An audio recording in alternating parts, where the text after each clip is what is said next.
So I just finished an 1,100-mile road trip with my 3.5-year-old and my pregnant wife.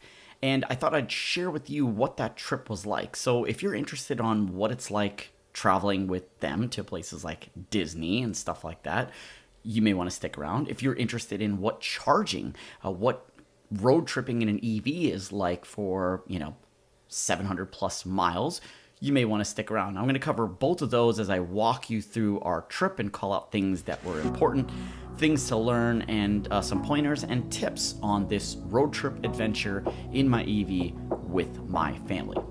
Let's get into it.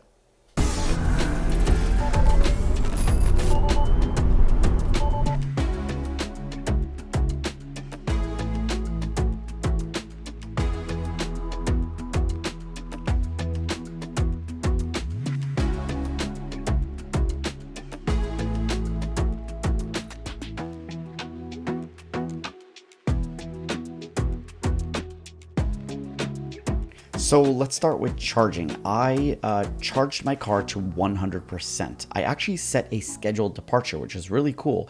In the charging menu, you can say when you want to depart by, so that way your vehicle will complete charging at that specified time. So I set 100% at 7 a.m. and I charged I think like 80% via supercharger, and then the last 20% I trickle charged overnight to make sure that I'm at 100% in the morning. Now, what's really cool is everything on the screen will have what you need for the trip to San Diego, right? It'll calculate where you need to stop for charging and so forth. So as we're driving, we'll kind of figure that out, and I'll take you along with it.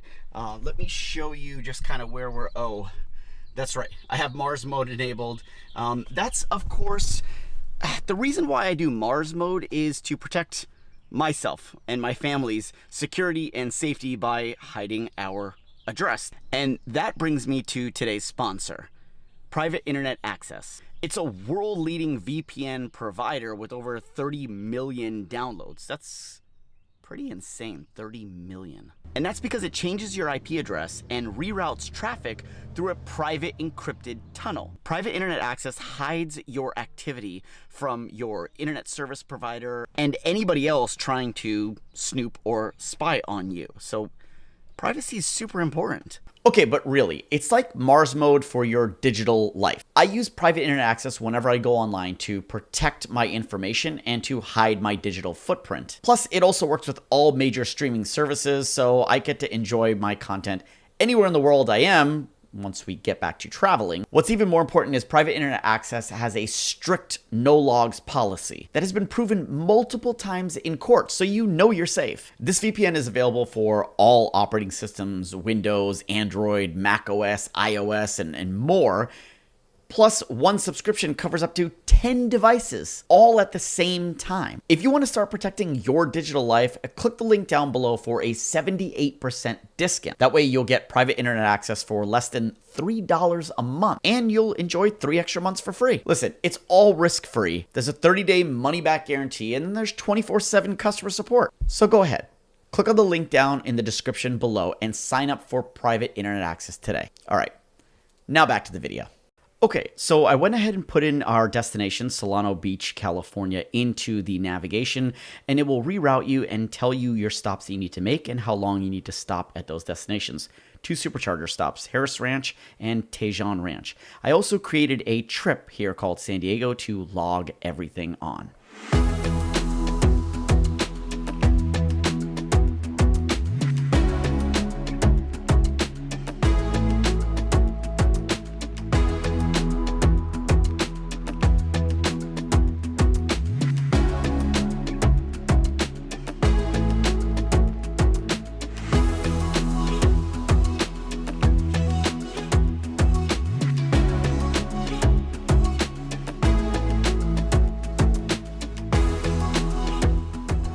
Okay, we're about 40 minutes from Harris Ranch, and the kid had to stop to use the bathroom, which is why I strongly recommend portable toilets for all you parents. It's by OXO. I'll put it down in the description. Here. Yeah, it fits in this nice little bag, and you just always leave it in your trunk. Because you know kids, they always go to the bathroom.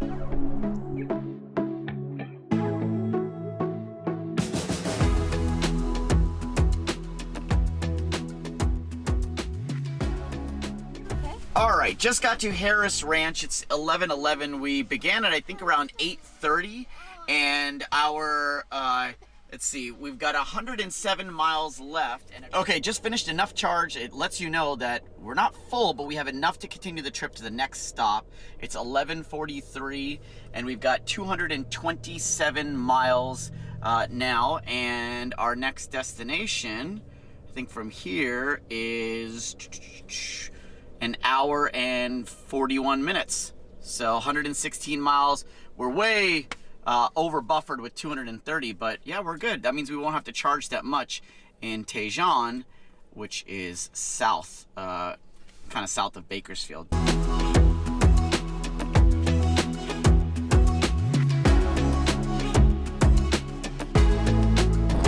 All right, second pee break stop. Okay, quick stop at Tejon Ranch before the Grapevine, which is this big mountainous place, and it has uphill and downhill. There's a Firehouse Subs. There's plenty of good food selection here at this destination. You know, you've got Starbucks and McDonald's and Carl's Jr. and Habit. Woo! So we were only supposed to stop here for a few minutes. And by the way, I keep one earpiece in because it allows me to listen to podcasts and stuff like that while the rest of the car is sleeping, straight from my phone into my ear, and the car stays quiet. Okay, so we just are wrapping up here at Tejon.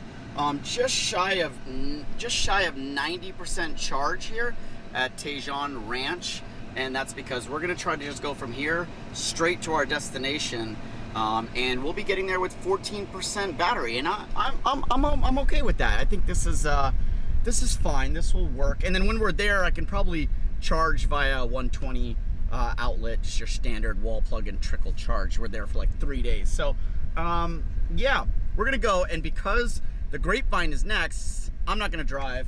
Wifey's gonna drive because she can handle the windy, curvy roads. You ready? Ready.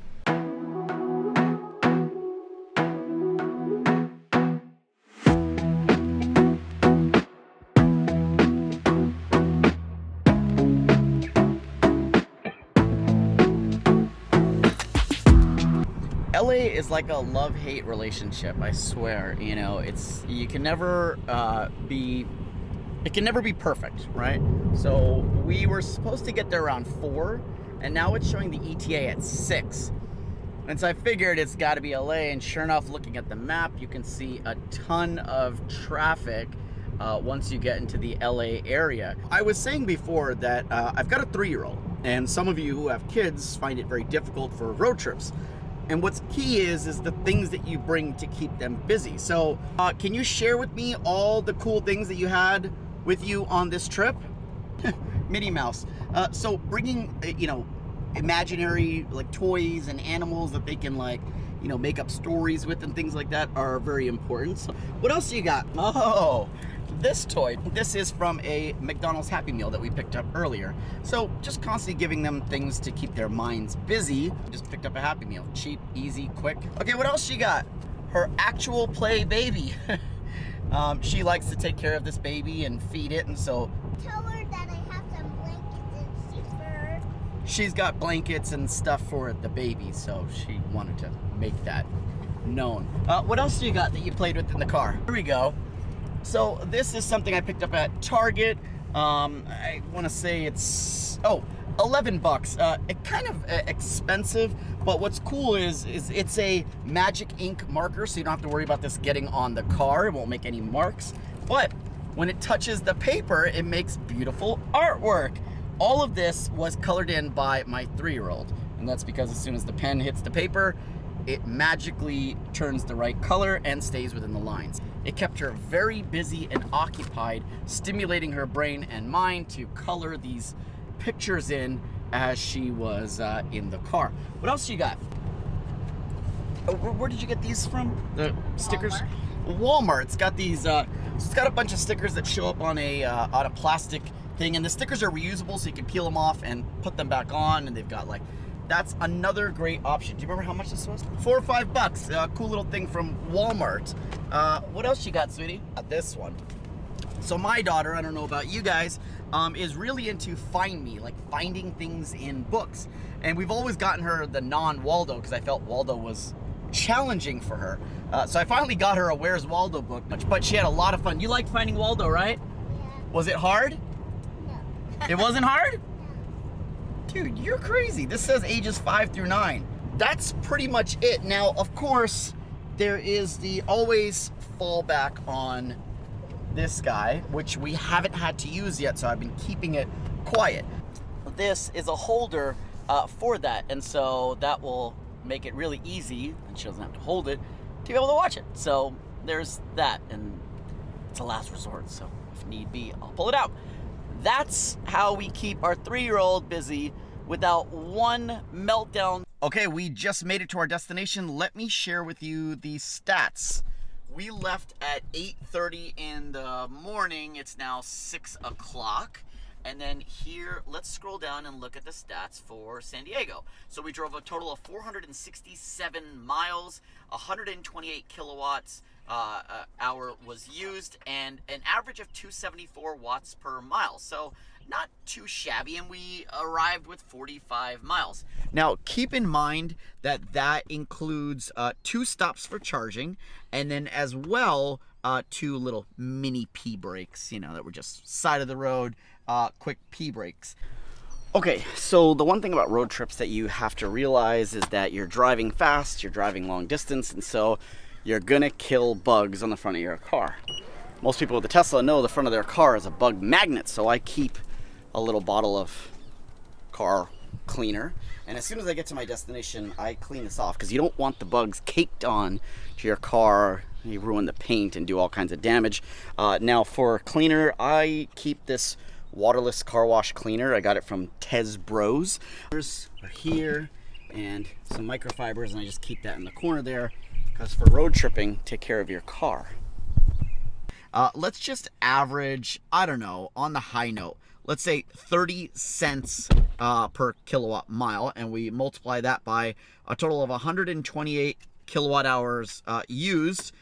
That would equate to $38.40. So let's just say $40 to drive down to San Diego from Fremont, where we drove from. That's not too bad. How much would it cost you in your car? Leave that down in the comments down below.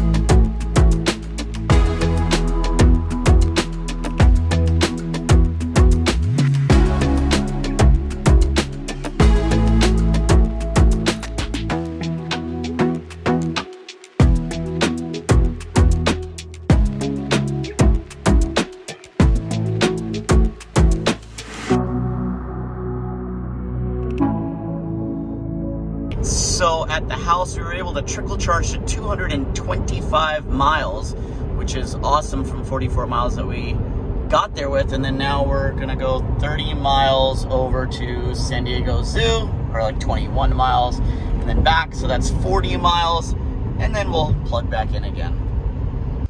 Here at the zoo, what's cool is if you need to charge, there's a blink charging station right there. There it was.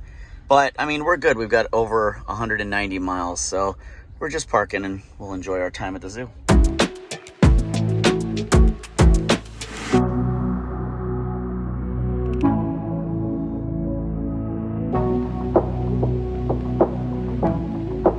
Yeah, we're leaving Solano now, and the trunk is way more packed than before, and that's because with an Airbnb, you tend to get more food and beverages and so forth. So okay, just got to Anaheim, and we're going to Disney on Tuesday, and it's Saturday I think now, or Sunday. Any case, we're parked in the parking garage at the Residence Inn in Anaheim, and I want to trickle charge again because I'm not gonna go to a supercharger. I mean, I guess I could, but once you're like settled in the hotel, you just wanna relax. So I asked the lady at the hotel, and she said any of the corners of the garage, there's an outlet. And so I found a corner right near a Model Y friend here. Here's me, and guess what? Sure enough, I bust out my cable, starts here, and goes down, next to Model Y friend, down and over, and up into this outlet right up on the wall here. And you can see, we got juice. So again, not the fastest way to charge, but what do I need fast? I just want to make sure that my vehicle's topped off. So let's see what we're starting with and then what we're left with. So just taking a look here, we're at 121 miles right now, right up there, and we're charging at about 2 miles an hour. So really, really slow here. At max, I think I was able to get about 5 miles per hour on a 120 standard outlet. So we'll see what this does. So far, I just plugged it in. There's no miles added, but we'll see how much I add. But Trickle charge, it's the way to go. You can find these outlets almost anywhere. I mean, it's against a wall in a parking garage. Get your charge on, free or not free, or however you want to do it. Ask and you shall receive. Here you go.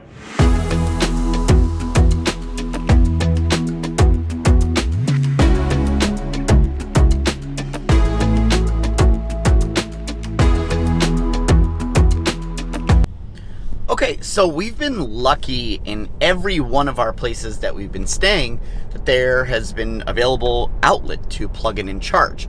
That's made it possible for Trickle charging.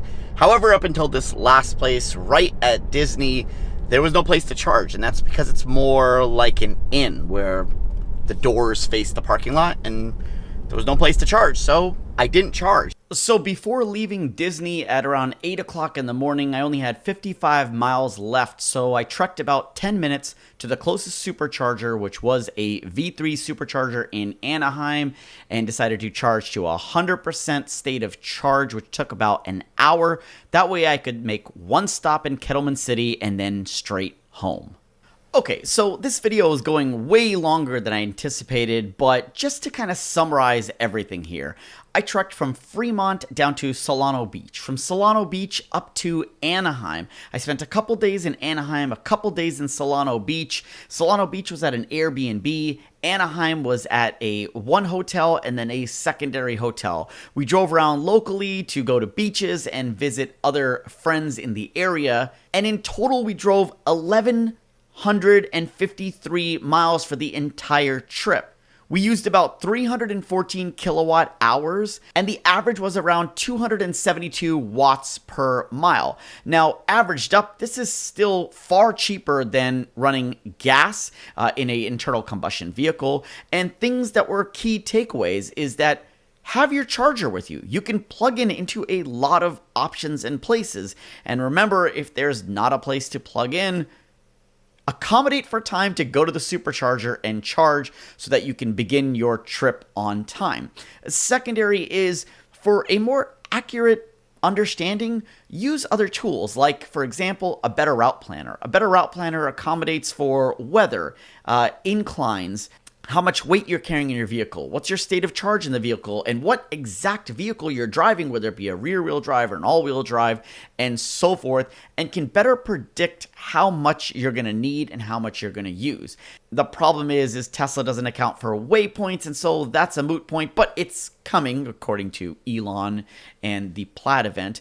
But overall, make sure you've got all your stuff. Make sure you're planned out your travel. Make sure you're leveraging all your charging options. Bring your slow charger with you because it's nice to just have it handy for free juice when you're not using your vehicle. And if you're traveling with little ones, have the stuff to keep them occupied. And above all, have fun on your trip. Enjoy your time away. We all need a break in life. And what better way to do it than traveling in an EV where it's fun for everyone? Hopefully you learned something from this video and you use it towards your next trip. Most of the things that I featured, I will link down in the description down below. Again, if you have any questions, hit me up via email or on Twitter, and I'll catch you guys next time. Happy traveling. See ya.